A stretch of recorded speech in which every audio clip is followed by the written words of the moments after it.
are an influencer. Apa sih influencer itu? Firman Tuhan mengatakan di Matius 5, dikatakan bahwa saudara dan saya, kita adalah garam dunia. Ya, jika garam itu tawar, dengan apa ia diasinkan? Tidak ada lagi gunanya selain dibuang dan diinjak orang. Bahkan dikatakan kita adalah terang dunia. Saudara, berarti kita adalah terang dan garam di mana Tuhan tempatkan kita membawa kebaikan Tuhan. Kita memberi pengaruh untuk kerajaannya. Saya ingat banget waktu saya masih kecil, saudara-saudara, saya tuh picky kalau makan ya, milih-milih gitu. Dan kalau saya udah gak kepengen makan apa segala macam, saya udah gak pengen makan, itu saya suka dibuatin, saudara-saudara, nasi panas-panas, dikepel-kepel. Saudara tahu gak sih dikepel-kepel? Dikepel-kepel terus dicocol-cocolin sama garam, itu saya bisa makan tuh kayaknya enak banget gitu loh. Dan saya ngebayang nasi panas-panas sama garam aja udah enak banget. Berarti kan garam itu mempunyai sesuatu makna yang luar biasa ya. Kalau Alkitab bahkan bisa mencatat seperti itu. Tapi garam itu harus mempunyai rasa. Kalau tidak ada rasanya lagi, tidak ada gunanya, saudara-saudara. Dan saudara dan saya, kita tuh dipakai sama Tuhan menjadi anak-anaknya dimanapun Tuhan tempatkan. Kita menjadi terang Tuhan, menjadi garam Tuhan. Saya dari dulu juga suka sekali dengan bunga lotus, saudara-saudara. Bunga lotus itu saya lihat walaupun airnya itu bisa keruh, ya, tetapi bunga itu tetap indah. Warnanya cantik, warnanya tuh membawa kesejukan, saudara-saudara ya.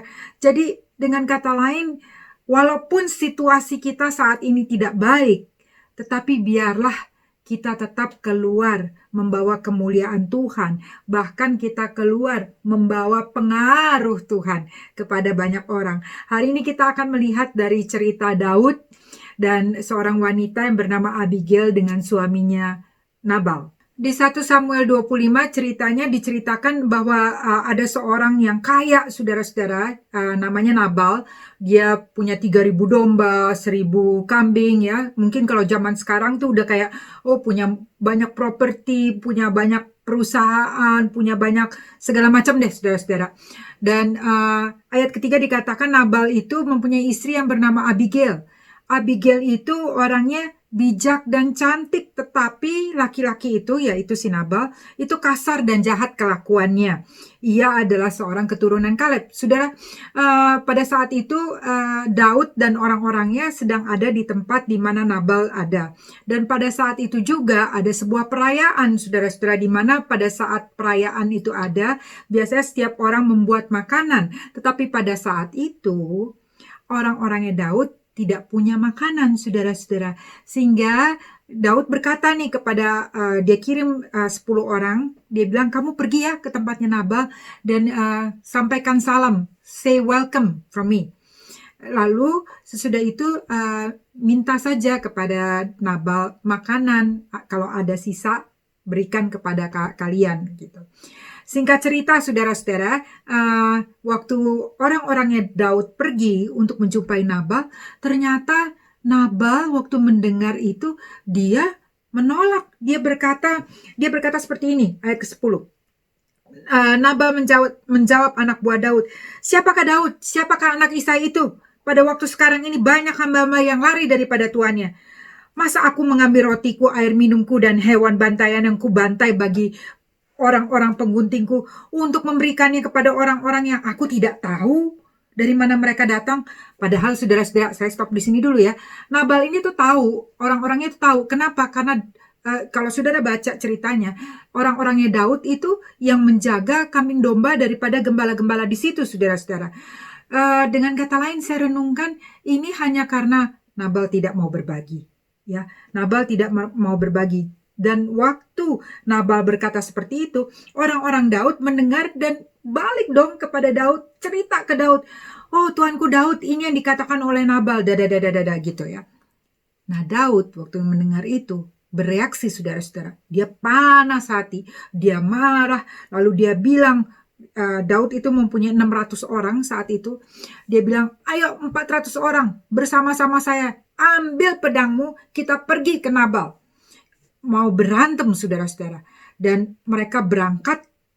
Waktu mereka berangkat, salah satu bujangnya Nabal, yang tahu Nabal, dia langsung lari kepada istrinya Abigail dan berkata kepada Abigail, Abigail, nyonya, ini yang terjadi. Kalau kamu tidak melakukan sesuatu, pasti akan terjadi pertumpahan darah, akan terjadi perkelahian. Nah, di sini saudara-saudara yang sangat menarik, bagaimana Abigail, ya seorang wanita, seorang istri, dia melakukan beberapa hal yang mengubah keadaan. She became an influencer. Yang pertama, saudara-saudara, Abigail berhikmat. Kita lihat di ayat ini, ayat yang ke-18, setelah bujangnya ngomong sama Abigail, ya saudara-saudara. Lalu segeralah Abigail mengambil 200 roti, 2 buyung anggur, 5 domba yang telah diolah, 5 sukat berti gandum, 100 kue kismis, dan 200 kue arah, dimuatnya semuanya ke atas keledai. Lalu Abigail berkata ke bujang-bujangnya, berjalanlah mendahului aku segera menyusul kamu. Saudara, Abigail berespon dengan cepat, dengan hikmat Tuhan. Abigail tahu orang-orangnya Daud butuh makanan. Hari itu adalah hari perayaan. Dan dia punya, saudara bayangin, 200 roti. Saya pikir saya di rumah paling ada 1 bungkus roti saja. Ini 200, saudara-saudara. Dan langsung, bukan itu aja. Saudara baca lagi kembali. Begitu banyak dia suruh orang-orangnya untuk bawa ke Daud dan ke 400 orang itu. Dan itu dilakukan, saudara-saudara. Abigail berhikmat. Seringkali dalam situasi kita, dalam masalah kita, dalam ketidaktahuan sepertinya something is gonna happen, kita perlu hikmat Tuhan. Apa sih hikmat itu? Hikmat itu adalah waktu kita menjalankan firman Tuhan, waktu kita melakukan dan tahu pada saat yang tepat, pada kapan kita harus melakukannya, atau kapan kita harus berkata-kata dan tidak. Itu semua, saudara-saudara, diperlukan bagi setiap kita, terutama dalam masalah-masalah, baik masalah kecil maupun besar. Abigail bisa saja loh diam saja. Dia bisa bilang, ya udah itu kan suami saya, biarin aja dia yang ngurusin.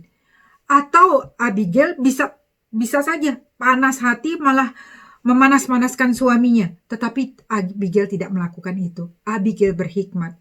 Saudara, penting sekali bagi setiap kita untuk mempunyai hikmat Tuhan. Kemudian yang Abigail lakukan, yang kedua, mari kita lihat di ayat ini. Ayat yang ke-23, ketika Abigail melihat Daud, segeralah ia turun dari atas keledainya, lalu sujud menyembah di depan Daud dengan mukanya sampai ke tanah. Yang kedua, saudara-saudara, Abigail datang with humility, dengan kerendahan hati, dengan respon yang positif. Saudara, saya ngebayangnya sebagai Abigail, seorang istri yang kaya, yang semuanya basically she has everything, untuk datang sujud kepada orang yang belum dia kenal tidak mudah loh. Tetapi karena kerendahan hati yang menggerakkan Abigail, dia lakukan. Dan waktu dia lakukan, saudara-saudara, sesuatu terjadi. Seringkali dalam kehidupan, dalam rumah tangga, khususnya hari-hari ini, kita di dalam rumah 24 jam setiap hari, bisa saja, mudah saja ada gesekan-gesekan antara suami istri, atau kakak beradik, atau orang tua dan anak. Tetapi maukah kita mempunyai kerendahan hati untuk saling mengampuni, untuk saling menghargai, untuk saling give space, ya, karena kita tahu tidak ada yang sempurna. Tetapi kalau kita mempunyai kasih Tuhan, kita mau saling menghargai satu sama lain, kita mau saling mengampuni, pasti semuanya indah. Tapi pertanyaannya, apakah kita mau merendahkan diri? Apakah kita mau melihat orang lebih berharga daripada kita sendiri? Tidak mudah bagi Abigail melakukan itu, tapi itu yang dia lakukan, saudara-saudara. Kita mungkin tidak bisa mengontrol situasi, tetapi satu hal, kita bisa mengontrol hati dan pikiran kita. Kita bisa mengontrol sikap, mengontrol respon kita menghadapi situasi yang ada di depan kita. Yang pertama, biarlah kita berjalan dengan hikmat. Yang kedua, biarlah kita mempunyai kerendahan hati, merespon dengan positif. Dan yang ketiga, saudara-saudara, Abigail mengingatkan Daud siapa Tuhan. Kita baca yuk ayatnya yang ke-30, saya bacain untuk saudara ya. Ayat ke-30, apabila Tuhan melakukan kepada tuanku sesuai dengan segala kebaikan yang difirmankannya kepadamu dan menunjuk engkau menjadi raja Israel, maka tak usahlah tuanku bersusah hati dan menyesal karena menumpahkan darah tanpa alasan, dan karena tuanku bertindak sendiri dalam mencari keadilan. Dan apabila Tuhan berbuat baik kepada tuanku, ingatlah kepada hambamu ini. Saudara, luar biasa, saudara-saudara, Abigail mengingatkan Daud waktu hati Daud lagi panas, lagi pengen marah, lagi pengen menghabiskan Nabal dan orang-orangnya. Abigail dengan kerendahan hati dia datang dan mengatakan basically, Daud, tuanku Daud, engkau sudah dipilih oleh Tuhan untuk menjadi raja Israel. Kenapa soal seperti ini, soal yang kecil ini, engkau emosi, bahkan sampai mau adakan pertumpahan darah? Saudara, perkataan yang penuh hikmat, yang penuh kerendahan hati, saudara, itu mengubah hati Daud. Waktu Daud mendengar perkataan itu, melihat sikap daripada Abigail, saudara, di sini dikatakan, saudara-saudara, lalu berkatalah Daud kepada Abigail, terpujilah Tuhan Allah Israel yang mengutus engkau menemui aku pada hari ini. Terpujilah kebijakanmu dan terpujilah engkau sendiri, bahwa engkau pada hari ini menahan aku daripada melakukan hutang darah dan daripada bertindak sendiri dalam mencari keadilan. Wow, Daud waktu mendengar itu dia meresponi. Dia sadar, buat apa sih this thing, it's a small thing. Ya, nggak perlu dijadikan yang tambah besar. Saya selalu diingatkan oleh mentor saya, yang besar dikecilkan, yang kecil ditiadakan. Kita jangan bikin yang kecil menjadi lebih besar, lebih besar, lebih besar, lebih besar lagi. Kalau orang marah pun, jangan orang marah dibalas dengan kemarahan. Berdoa dulu, saudara-saudara. Minta hikmat kepada Tuhan terlebih dahulu, saudara-saudara.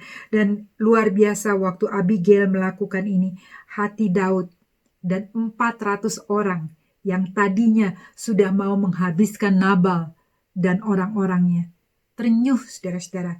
Langsung menjadi, yang tadinya panas menjadi dingin. Ya, di sini dikatakan kok, Daud berkata begini, ayat ke-34, tetapi demi Tuhan Allah Israel yang hidup, yang mencegah aku daripada berbuat jahat kepadamu, jika engkau tadinya tidak segera datang menemui aku, pasti tidak akan ada seorang laki-laki pun tinggal hidup pada Nabal sampai fajar menyingsing. Wow, Daud benar-benar sudah nekat tadinya ya, tetapi kenekatan itu berubah. Abigail adalah seorang influencer. Dia memberi pengaruh kepada Daud dan 400 orang dengan pengaruh kerajaan Allah.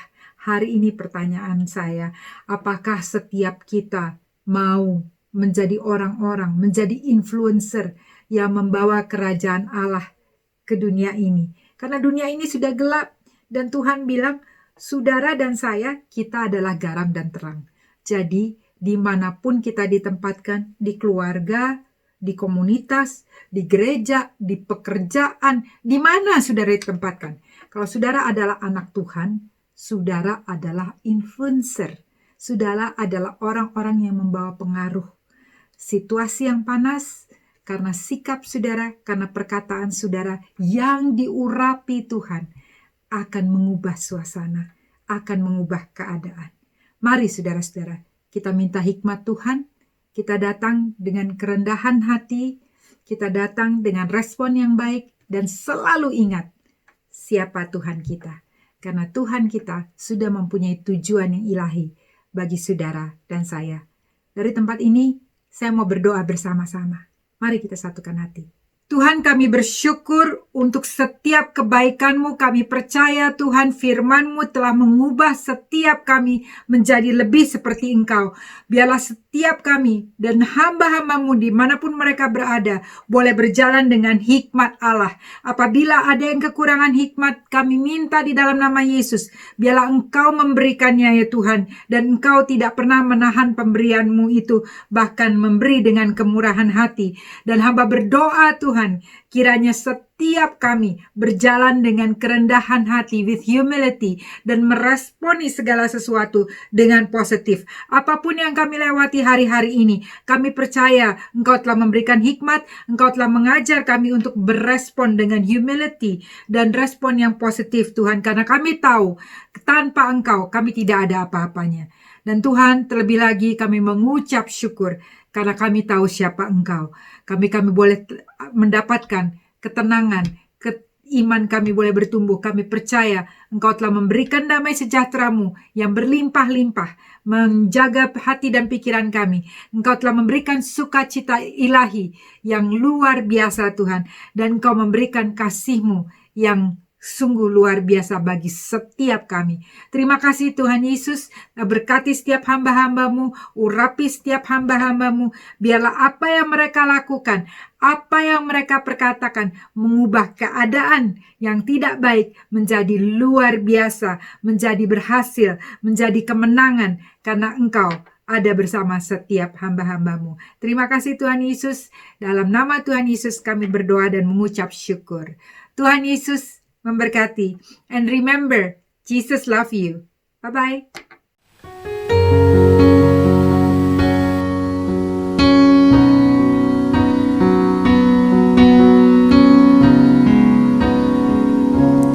Kau Tuhan, penolong dalam hidupku. Ku percaya hanya kepadamu. Pegang tanganku dan tuntun langkahku. Yesus, Kau kemenanganku. Kau Tuhan, kekuatan dalam hidupku, penolongku dalam kesesakan. Gunung batuku dan pertahananku. Yesus, Kau kemenanganku. Yesus, padamu ku